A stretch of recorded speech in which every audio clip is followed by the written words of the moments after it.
I understand the efforts are ongoing for the political opposition to unite. I think this is the position of Vice President Len Robredo to continue the discussions.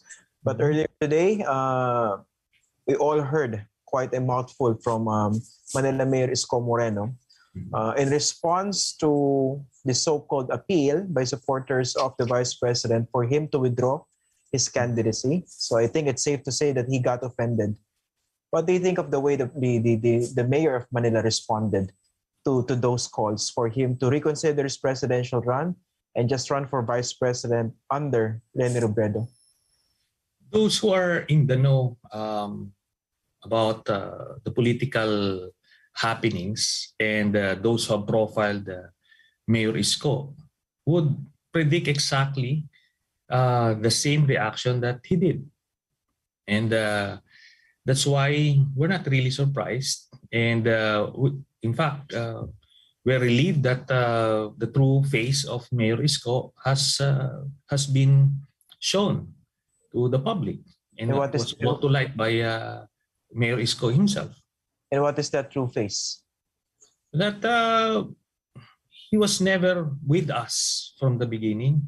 All this projection that he could be sold as part of the opposition is just a fraud, and that he was just trying to play both sides of the political aisle, and it was untenable. And ultimately, when triggered, the true face showed up. Okay, but in terms of numbers, don't you think it would be wise for someone like Mayor Isko Moreno to actually give way to Vice President Len Robredo, knowing that he has higher numbers in pre-election surveys? Lamang siya sa Vice President. Do you think that would be wise to run as her Vice President? Theoretically, yes. But if you're part of the team of Mayor Isko, you wouldn't advise him to give way this early in the game. Probably towards the end, they can use that as a leverage by withdrawing later on, let's say April, when it's quite clear that their chances of winning are minimal. Then they can use that as a leverage for, let's say, certain positions in government, but not at this point. And if you are aware of how deep into the game Isko Moreno is, then you can rule out that possibility, especially at this point. But what exactly do you mean? How deep is he in the game? In terms of, let's say, organizational preparedness, the building up of that financial war chest, the commitments made by certain sectors, funders, and his supporters, it's very difficult for a politician such as Mayor Isko to turn back on such commitments this early in the game. So you can rule that out. I know some members of, or some netizens would want to romanticize the political system of the country, that it's just that easy. If they make a, let's say, withdraw Isko as a trending label, then this politician will heed such trending memes or labels. So hindi ganun yan. It doesn't work that way. It needs so much more persuasions than that. Okay. Now, speaking of unity, how do you respond to this statement earlier coming from Mayor Isko Moreno, referring to Vice President Len Robredo? Sabi niya, you cannot talk of unity. You yourself, hindi mo nga ma-unify sarili mo. You're not even proud of your party. Oh my God. Kung kaya mo iwan yung mga kasama mo, paano pa kaming 110 million Filipinos? And I think there's also reference to the color, no? That she didn't use yellow. What do you make of this statement coming from the mayor? At may isa pa siya sinabi, a fake leader with a fake color is a fake character. Yung mga labels na yan, yung mga ginamit niya na mga terms, ano? yan yung mga terms na ginagamit ng mga pro-Duterte supporters. So yan yung saloobin ni Isko. And that's what I've been telling, that he was never with us in the opposition. Because kung nasa opposition ka, you wouldn't even utter those words to anyone, much less the vice president. So these are, you can see that it's going to be part of their propaganda or a vilification campaign against the vice president. Now, to explain and justify those accusations against VP Lenny, you have to understand that it's VP Lenny herself, by her own admission, exhausted all efforts first before presenting herself as the final option. We have been doing these interviews the past few months, and we are also part of that receiving end of the uncertainties and the anxieties. But she had to go through that. And as a result of that very deliberate decision-making process, some elements were drifted away in the process. But then ultimately, she decided if she wants to present herself as the next leader of the country, it would have to be a coalition. Okay. It won't be the usual specific political agrupations. So okay, it has to be diverse. Now let's talk about the running mate of Vice President Len Robredo. So the choice is Senator Kiko Pangilinan. But according to Isang Bayan, you were the one that they endorsed. So what happened in that selection process?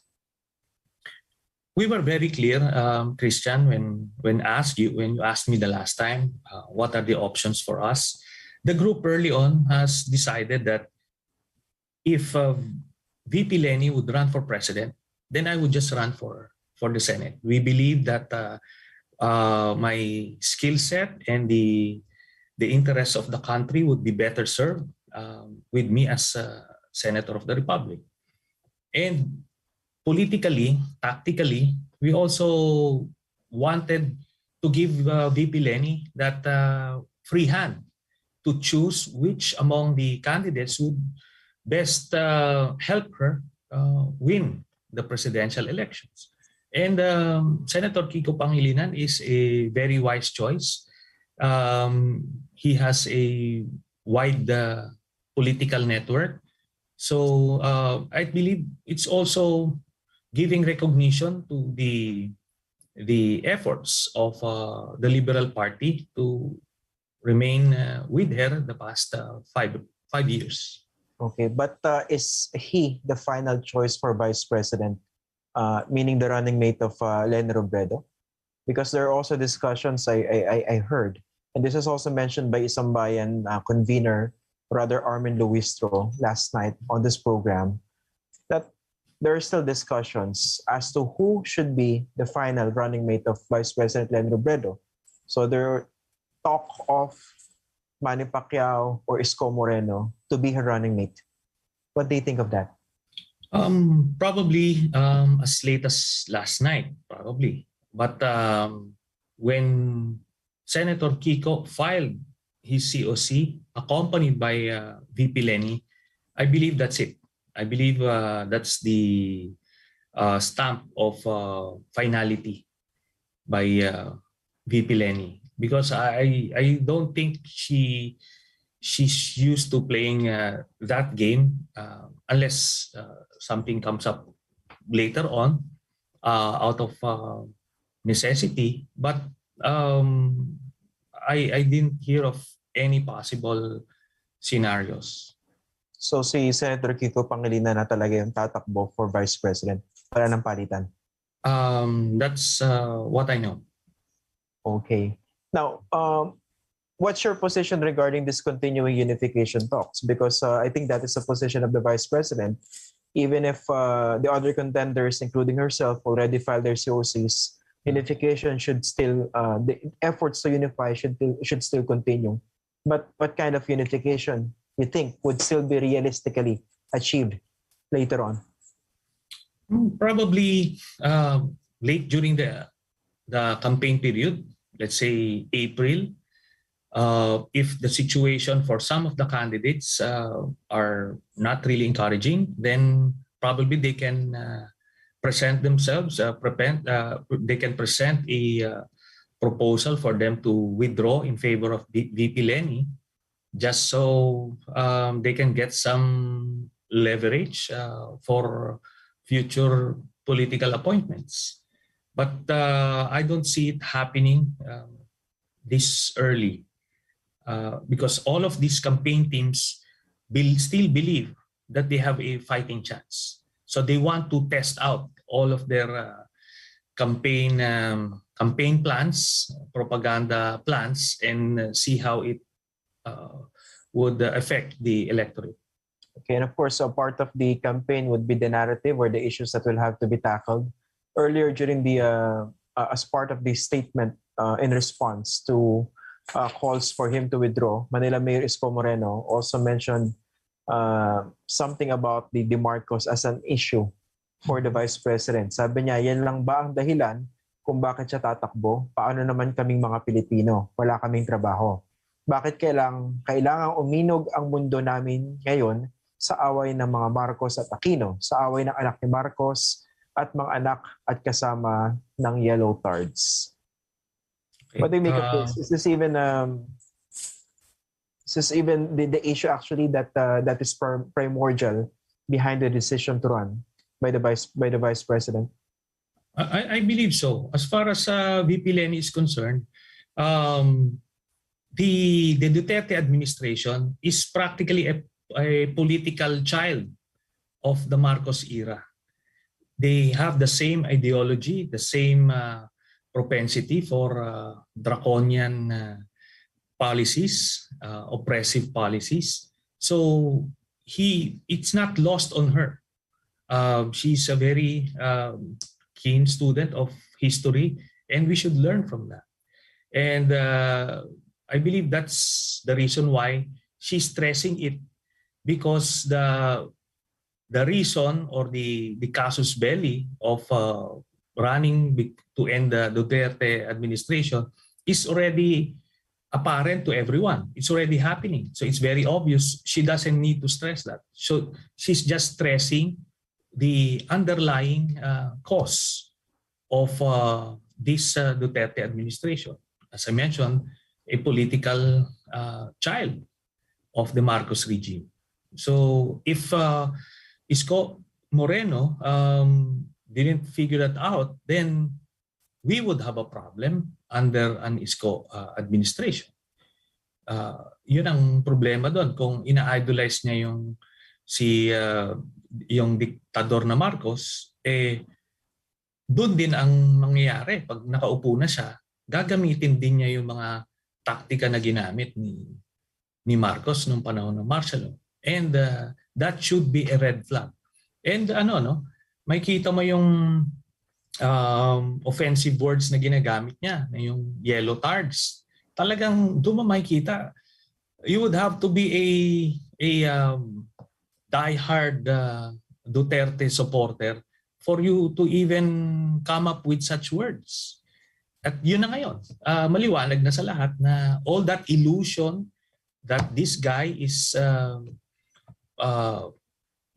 in the middle and courting the moderates, wala yun. Pagpapanggap yun. So I'm glad na nag-out na siya this early. Okay. Former Senator Antonio Trillanes IV, thank you for joining us on the program, sir. Salamat, Christian. So that's it for tonight. This has been your host, Christian Esguerra. You can watch this episode again on I Want TFC or listen to our podcast on Spotify. Now, for recaps and other exclusive content, subscribe to the ANC YouTube channel and catch up with us on Facebook, Instagram, and Twitter. See you again tomorrow, or on Monday rather, after the fact.